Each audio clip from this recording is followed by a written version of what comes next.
নমস্কাৰ, আশা কৰোঁ সকলো ভালে আছে। এখন ধুনীয়া স্কিন আৰু এটা সুস্থ শৰীৰ সকলোৱে বিচাৰে। এই ক্ষেত্ৰত আমাক সহায় কৰে তুলসীয়ে। তুলসীৰ কথা ক'লে হয়তো সকলোৱে ক'ব যে তুলসী কেৱল জ্বৰ, কাহ, চৰ্দি আদিৰ কাৰণেহে ভাল। কিন্তু এই ধাৰণাটো সম্পূৰ্ণ ভুল হয়, কাৰণ তুলসীয়ে আমাক কিছুমান ডাঙৰ ডাঙৰ বেমাৰৰ পৰা বচাই ৰাখে। এই বেমাৰসমূহ কি কি আৰু তুলসী ঔষধ হিচাপে কেনেকৈ ব্যৱহাৰ কৰিব পাৰি আৰু স্কিন কেয়াৰত তুলসী আমি কি কি উপায়েৰে ব্যৱহাৰ কৰিলে সুফল পাওঁ, এনেকুৱা বহুতো জানিব লগা কথা আজিৰ ভিডিঅ'টোত আলোচনা কৰিম। প্ৰথমতে জানো আহক তুলসী আমাৰ স্কিনৰ কাৰণে কিয় আৰু কিমান উপকাৰী আৰু ছালৰ কি কি সমস্যা আমি তুলসীৰে দূৰ কৰিব পাৰোঁ। তুলসী আমাৰ স্কিনৰ কাৰণে কিয় উপকাৰী? তুলসীৰ বীজাণুনাশক গুণ আছে, অৰ্থাৎ ইয়াৰ এণ্টি বেক্টেৰিয়েল এণ্টি ফাংগেল গুণ থকাৰ কাৰণে ইয়াক এটা নেচাৰেল এণ্টিছেপ্টিক বুলি ক'ব পাৰি। অৰ্থাৎ যিকোনো বীজাণুৰ সংক্ৰমণৰ পৰা বা ইনফেকশ্যনৰ পৰা আমাৰ স্কিনখনক ই নেচাৰেলি বচাই ৰাখে।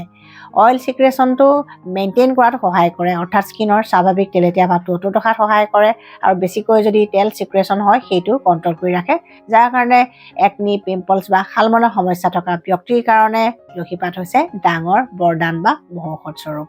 তদুপৰি হাইপাৰ পিগমেণ্টেশ্যন বা ক'লা দাগৰ সমস্যা থকা ব্যক্তিৰ কাৰণেও তুলসী পাত খুব উপকাৰী, যিহেতু ই মেলানিনৰ প্ৰডাকশ্যনটো কণ্ট্ৰল কৰাত সহায় কৰে।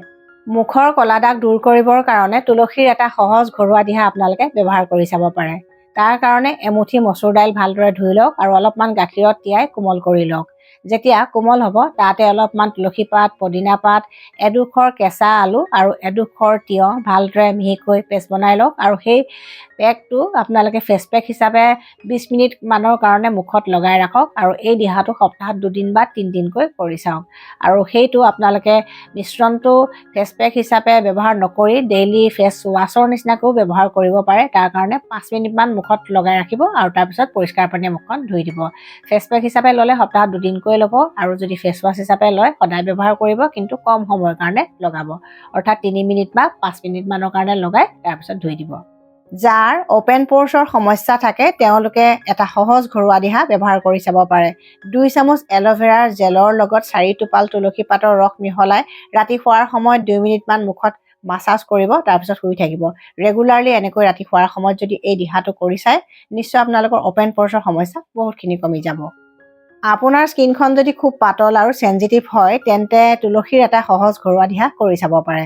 তাৰ কাৰণে আপোনালোকে 10 শিলা বা 15 শিলা তুলসী পাত এগিলাচ পানীত উতলাই আধা হোৱাৰ পিছত নমাই ৰাখিব আৰু ঠাণ্ডা হোৱাৰ পিছত চেকনিৰে চেকি এটা স্প্ৰে বটলত ভৰাই থ'ব আৰু অলপমান গোলাপ জল মিহলাই ল'ব আৰু সেই মিশ্ৰণটো ৰাতি শোৱাৰ সময়ত সদায় স্প্ৰে কৰি মুখত শুই থাকিব আৰু এই দিহাটো ৰেগুলাৰলি কৰি চাওক, আপোনালোকৰ এই সমস্যা বহুতখিনি কমি যাব।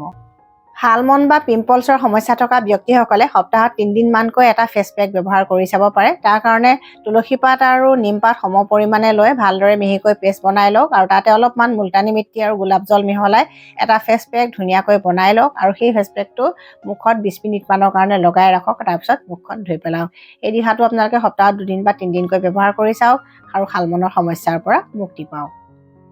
তুলসীৰ 2 নম্বৰ উপকাৰিতাটো লাভ কৰে ডেণ্ড্ৰাফ বা উফিৰ সমস্যা থকা ব্যক্তিসকলে, অৰ্থাৎ তুলসী আমাৰ চুলিৰ কাৰণেও ভাল, যিহেতু ইয়াৰ বীজাণুনাশক গুণ আছে। গতিকে আমাৰ স্কেল্পত হোৱা যিকোনো ফাংগেল ইনফেকশ্যনৰ কাৰণে ই নেচাৰেল প্ৰিভেণ্টিভ মেজাৰ হিচাপে কাম কৰে, অৰ্থাৎ ই বীজাণুৰ সংক্ৰমণ প্ৰতিৰোধ কৰে আৰু ডেণ্ড্ৰাফ বা উফিৰ সমস্যা প্ৰাকৃতিকভাৱে দূৰ কৰাত সহায় কৰে। যাৰ ডেণ্ড্ৰাফ বা উফিৰ সমস্যা থাকে তেওঁলোকে তুলসীৰ কেইটামান হেয়াৰ পেক ঘৰতে প্ৰস্তুত কৰি ব্যৱহাৰ কৰি চাব পাৰে। তাৰ কাৰণে নিম আৰু তুলসী পাত সম পৰিমাণে লৈ এটা পেক বা পেষ্ট বনাই আপোনালোকে চুলিত 20 মিনিটমানৰ কাৰণে লগাই ৰাখিব, তাৰপিছত মাইল্ড চেম্পুৰে চুলিখিনি ধুই দিব আৰু যদি ইচ্ছা কৰে তুলসী পাতৰ পেষ্ট দৈৰ লগত মিহলাইও সেইটো হেয়াৰ পেক হিচাপে লগাব পাৰে, নাইবা তুলসী পাতৰ লগত এল'ভেৰাৰ জেল মিহলাই সেইটো হেয়াৰ পেক হিচাপে লগাব পাৰে। এই 3টা দিহাৰ ভিতৰত যিটো দিহা আপোনাৰ চুলিত চুট কৰে আপোনালোকে সেই দিহাটো ব্যৱহাৰ কৰিব। সপ্তাহত 2 দিনমানকৈ যদি ব্যৱহাৰ কৰে তেন্তে ডেণ্ড্ৰাফৰ সমস্যা বহুতখিনি কমি যাব।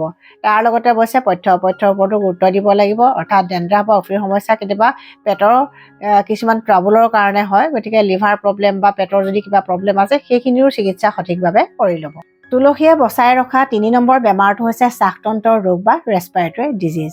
শ্বাসতন্ত্ৰ ৰোগৰ প্ৰধান কাৰণ হৈছে বীজাণুৰ সংক্ৰমণ বা ইনফেকশ্যন, ইমিউনিটি কম হোৱা, লাংছ বা হাওঁফাওঁ দুৰ্বল হোৱা আৰু পৰিৱেশ প্ৰদূষণৰ কাৰণে হোৱা এলাৰ্জি। আৰু এই সকলোবিলাক কাৰণ অকলেই দূৰ কৰাত সহায় কৰে তুলসীয়ে। গতিকে তুলসীয়ে আমাক শ্বাসতন্ত্ৰৰ ৰোগৰ পৰা প্ৰাকৃতিকভাৱে বচাই ৰখাত সহায় কৰে। যাৰ হাঁপানি, ব্ৰংকাইটিছ, টিবি বা নিউমনিয়া এনেকুৱা ধৰণৰ শ্বাসতন্ত্ৰৰ ৰোগ আছে তেওঁলোকে তুলসী বিভিন্ন ঘৰুৱা দিহাত ব্যৱহাৰ কৰি চাব পাৰে। তাৰ কাৰণে প্ৰথম দিহাটো আপোনালোকে নিজেই ঘৰতে তৈয়াৰ কৰি ল'ব পাৰে। প্ৰথম দিহাটোৰ কাৰণে এচামুচ তুলসী পাতৰ ৰস, এচামুচ আদাৰ ৰস, এচামুচ শেৱালি পাতৰ ৰসৰ লগত এচামুচ মৌ মিহলাই দিনে দুবাৰকৈ খাদ্য খোৱাৰ এঘণ্টামানৰ আগত নিয়মীয়াকৈ খাওক। এমাহমান খাই চাওক।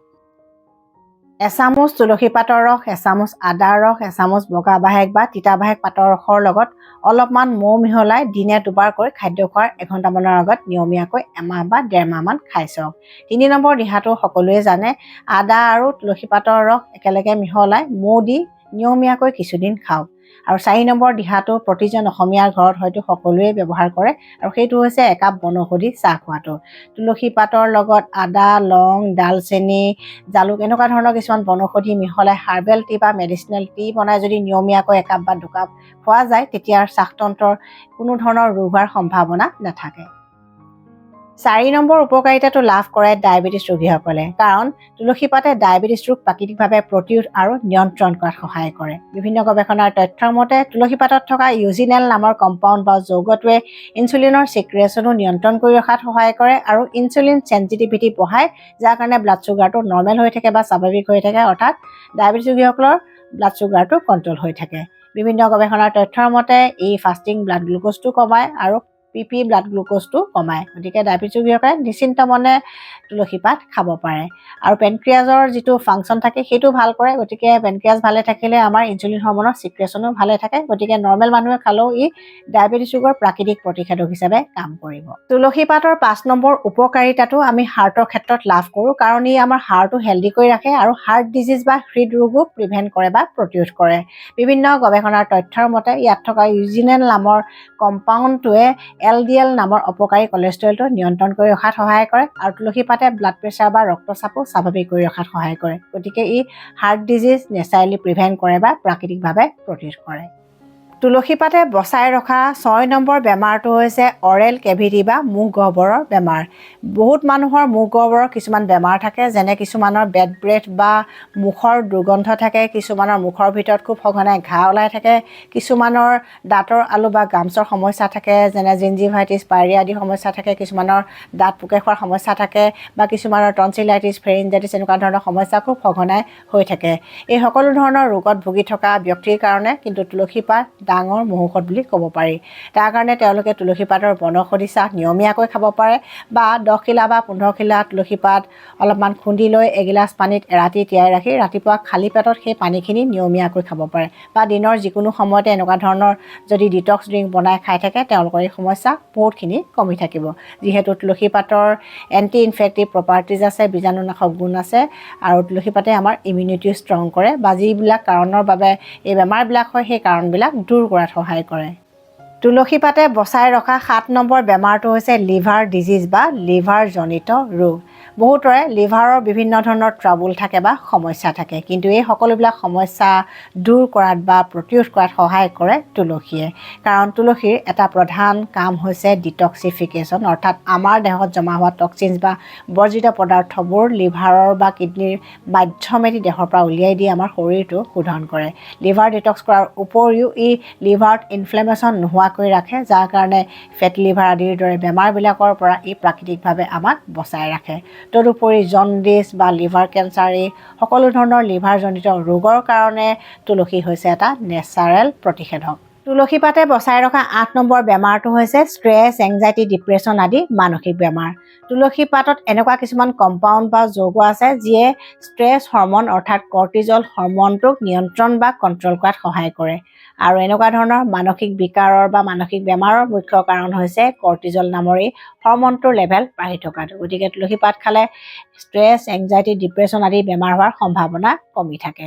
তদুপৰি ইয়াত থকা কিছুমান যৌগয়ে ফিজিকেল ষ্ট্ৰেছো কমাই ৰাখে, অৰ্থাৎ দুৰ্বল বা ভাগৰুৱা অনুভৱ হোৱা যিবিলাক লক্ষণ থাকে সেই লক্ষণবিলাকো কমাই থাকে। গতিকে তুলসীৰ বনৌষধি চাহ বা হাৰ্বেল টি খাই থাকিলে এনেকুৱা ধৰণৰ মানসিক বেমাৰৰ পৰা আমি নিজকে দূৰত ৰাখিব পাৰোঁ।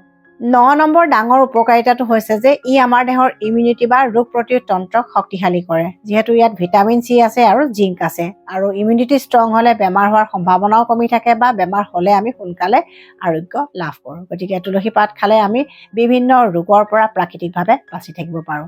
কিন্তু কেইটামান ক্ষেত্ৰত আপোনালোকে সাৱধান হ'ব লাগিব, বিশেষকৈ যিসকলে ডায়েবেটিছ ৰোগৰ কাৰণে কিছুমান মেডিচিন খাই আছে, হাৰ্টৰ পেচেণ্টে কিছুমান ব্লাড থিনাৰ মেডিচিন খাই আছে, বা যিসকল গৰ্ভৱতী মহিলা আছে বা যাৰ কিডনী বিকল হৈছে, তেনেকুৱা ধৰণৰ পেচেণ্টসকলে কিন্তু তুলসী পাতৰ এই দিহাবিলাক পৰাপক্ষত ব্যৱহাৰ নকৰিব। আপোনালোকে এজন আয়ুৰ্বেদিক চিকিৎসকৰ পৰামৰ্শ লৈহে এনেকুৱা ধৰণৰ দিহাবিলাক ব্যৱহাৰ কৰিব।